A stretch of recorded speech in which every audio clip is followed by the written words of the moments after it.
राधे राधे, जय श्री कृष्णा। कहानी संग्रह में हमारे सभी भक्तों का हार्दिक अभिनंदन है। भक्तों, आज की वीडियो के माध्यम से हम भगवान शिव के भीमा शंकर ज्योतिर्लिंग की कथा श्रवण करेंगे, जिसमें भगवान शिव ने अपने भक्त की पुकार सुन पृथ्वी लोक पर प्रकट हो अपने भक्तों को दर्शन दे उनके मनोरथों को पूर्ण कर भक्तों के हित के लिए आज भी वे भीमा शंकर ज्योतिर्लिंग के रूप में साक्षात विराजमान हैं और अपने भक्तों की हर कामना पूर्ण करते हैं। तो भीमा शंकर ज्योतिर्लिंग की कथा सुनने से पूर्व यदि आप हमारे चैनल पर नए हैं तो सब्सक्राइब करें, वीडियो को शेयर एंड लाइक अवश्य करें।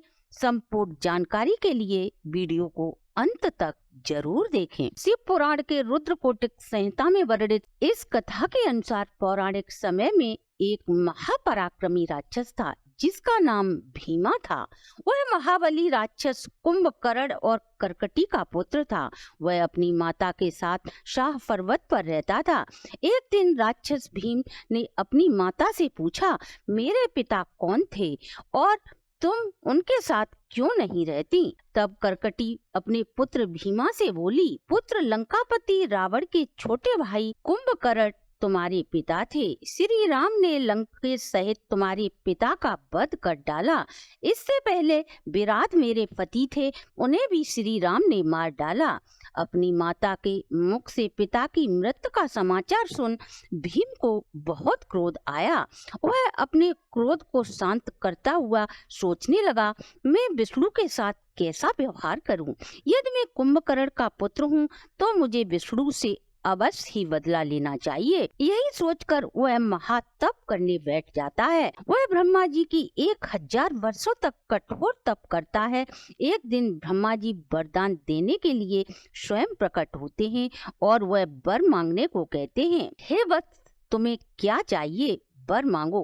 वह ब्रह्मा जी से बोला, हे देव, यदि आप मुझसे प्रसन्न हो तो ऐसा वर दें जिस वर की किसी वर से तुलना न की जा सके। ब्रह्मा जी उसे वर दे वो हंसे अंतर ध्यान हो जाते हैं। भीमा वर पाकर घर लौट आया और माँ को प्रणाम कर माँ से बोला, माँ, अब मेरा बल देखना। मैं इंद्र आदि सभी देवताओं की सहायता करने वाले श्री हरि का संहार कर दूंगा। इसके बाद महाबलशाली भीमा इंद्र आदि देवताओं को जीत कर स्वर्ग पर अधिकार कर लेता है। देवताओं की पुकार सुन स्वयं श्री हरि उससे युद्ध करने आए तो उन्हें भी भीमा से पराजित होकर लौट जाना पड़ा। देवलोक पर अधिकार करने के बाद पृथ्वी लोक जीतने की इच्छा से सर्वप्रथम काम रूप के राजा सुदक्षिण पर उसने आक्रमण किया। दोनों के बीच भयंकर युद्ध हुआ। ब्रह्मा जी के वरदान के कारण शिव भक्त राजा सुदक्षिण को पराजित होना पड़ा। उसके राज्य पर भीमा अधिकार कर राजा को बंदी बना लेता है, परंतु कैद में भी राजा भगवान शिव की प्रीति में उत्तम शिवलिंग बनाकर आराधना करने लगा। इसके बाद उसने सभी महर्षियों को अपने वश में कर लिया। महर्षि पीड़ित हो भगवान शिव की आराधना करने लगे। भगवान शिव प्रसन्न हो देव ऋषियों से बोले, हे महर्षियों, बोलो मैं तुम्हारा कौन सा कार्य सिद्ध करूं? तब देव ऋषि बोले, कुंभकर्ण से उत्पन्न कर्कटी का बलवान पुत्र ब्रह्मा जी से वरदान पाकर अजेय हो गया है, देवताओं को पीड़ित कर रहा है, अतः आप इस दुष्ट राक्षस का अंत कर हमारे भय को हर लीजिए। तब भगवान शिव बोले, तुम सभी भीमा की कैद में राजा सुदक्षिण को मेरा संदेश दो। तुम भक्ति भाव से मेरा पूजन करो, शीघ्र ही मैं सभी के कष्टों को हर लूंगा। सभी देवता राजा को भगवान शिव का संदेश सुनाते हैं और सभी देवता ऋषियों सहित अपने अपने स्थानों को लौट जाते हैं। उधर भगवान शिव भी अपने गणों के साथ गुप्त रूप से सुदक्षिण के निकट ही निवास करने लगे।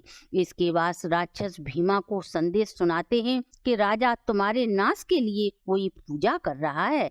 यह सुन राक्षस भीमा कुपित हो पूजा भंग करने के उद्देश्य से हाथ में नंगी तलवार ले राजा सुदक्षिण को मारने के लिए कारागार में जाता है और वह शिवलिंग पर तलवार से जोर से प्रहार करता है। तलवार शिवलिंग पर प्रहार करती इससे पहले ही भगवान शिव वहां प्रकट हो जाते हैं और भीमा से कहते हैं, मैं अपने भक्त की रक्षा के लिए स्वयं प्रकट हुआ हूँ। और भगवान शिव ने पिनाहक से उसकी तलवार के टुकड़े टुकड़े कर दिए। तब उस भीमा दैत्य ने त्रिशूल से भगवान शिव पर प्रहार किया। भगवान शिव ने अपने त्रिशूल से उसके त्रिशूल के सैकड़ों टुकड़े कर दिए। इस प्रकार भगवान शिव से उसका घोर युद्ध हुआ। तभी देवर्षि नारद वहाँ प्रकट हो जाते हैं और भगवान शिव से कहते हैं, प्रभु शीघ्र ही इस राक्षस का संहार करो। तब भगवान शिव ने हुंकार मात्र से सभी दैत्यों का वध कर दिया। इस प्रकार भगवान शिव ने राक्षस भीमा का अंत कर सभी को भय मुक्त किया। तब सभी देवता और ऋषि मुनियों ने भगवान शिव से प्रार्थना की, हे प्रभु, आप लोगों को भय हरने व सुख देने के लिए सदा यही निवास करें। आपके दर्शन से सभी का कल्याण होगा। आप भीम शंकर नाम से यहाँ निवास करो।